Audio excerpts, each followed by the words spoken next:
At the edge of our town, there's a shitty gas station that's open 24 hours a day, 7 days a week.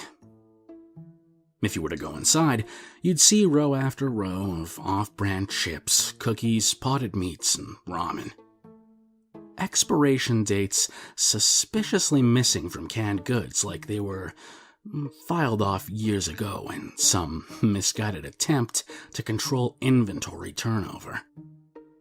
A faded wet floor sign from way back covering a crack in the foundation by the cooler that has since turned into a pothole.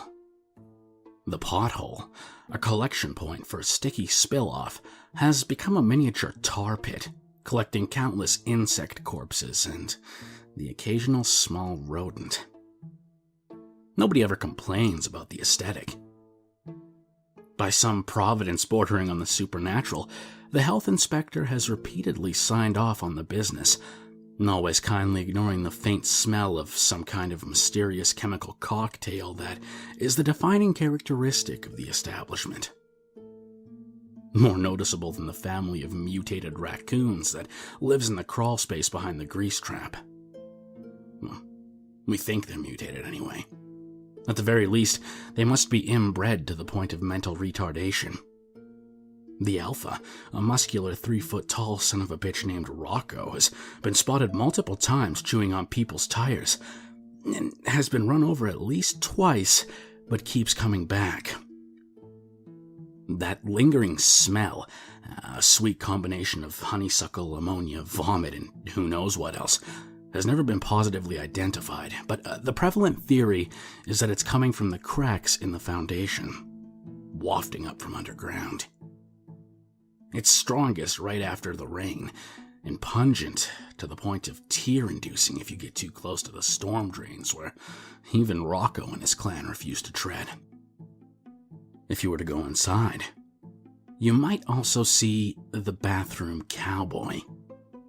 He exists as part urban legend, part urban fact. Even though he's never been officially confirmed to exist, we have several security camera recordings of a man fitting his description, entering the building, heading into the bathroom, and leaving. What makes him a legend is what people claim to see him doing in the bathroom. Some of the stories are only weird, like the one guy who went to pee only to see a man dressed as a cowboy handing out balloon animals. Some of the stories are more bizarre, like the guy who says he went into the bathroom to see a man wearing nothing but a cowboy hat, boxers, and boots with spurs, sitting at an old-fashioned stone sharpening wheel, literally grinding an axe. When you walked in, the bathroom cowboy stopped what he was doing, looked up, and with a smile and a tip of the hat said, "Come on, man. Come on with it." The guy, understandably uncomfortable with the situation, went to find an employee. But by the time anyone else came back to the bathroom, the cowboy had vanished, bench grinder and all. The cowboy that may or may not haunt the gas station bathroom appears to follow a code of rules. He never appears unless there's only one other person in the room with him. He never hurts anyone. And he's always polite. Honestly, he doesn't seem that bad, especially when you compare him to some of the other things going on there. If you go inside, you might instantly get a toothache. It's a strangely common phenomenon that nobody really understands. It should go away on its own after a couple hours. If you do go inside, you'll almost definitely see me, sitting behind the counter because I'm the only full-time employee and I'm almost always here. You might catch me reading a book, because for some reason, the internet doesn't work way out here, and cell phone service is dicey on good days and non-existent on most. If you need to make a call, you can leave and go up the hill a ways, preferably back towards town because the other way will take you into the woods and you don't even want me to go into all the reasons that's not a good idea. Or you can pay me 25 cents a minute and use the store's landline. That arrangement was cooked up by the owners, and I have to actually enforce it because they do check the phone records. I'm sorry. while you're here, don't be offended if I don't strike up a conversation, because if I'm being completely honest, I don't always know for sure if everyone that comes through those doors is real or not.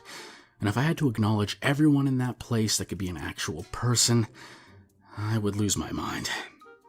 And we don't need any more of that going on around here. I guess the point I'm trying to make is this. Weird things happen to me working at this shitty gas station at the edge of town. I wish I could easily decide what the weirdest thing to ever happen to me was, but I can't. There were so many. I've seen a total of 4 coffins inside the store on 3 different occasions. I've met at least a dozen people wandering back into town from the woods claiming that they'd escaped aliens or government conspirators or cultists, and that they had no money but needed to make a call, and could I please just let them use our phone before they find them again? But rules are rules, and I'm not going to lose my job just because you didn't escape captivity with a little pocket change. And then there was Farmer Brown. Yeah, that's his real name, who got mad at us and complained about the bulk feed we'd been ordering for him. He insisted something was wrong with the product because all of his animals suddenly had human faces. We settled with him by charging a significant discount on his next couple purchases. He stopped coming in one day, and they found what was left of his body inside a bedroom at his farmhouse that had been locked from the inside.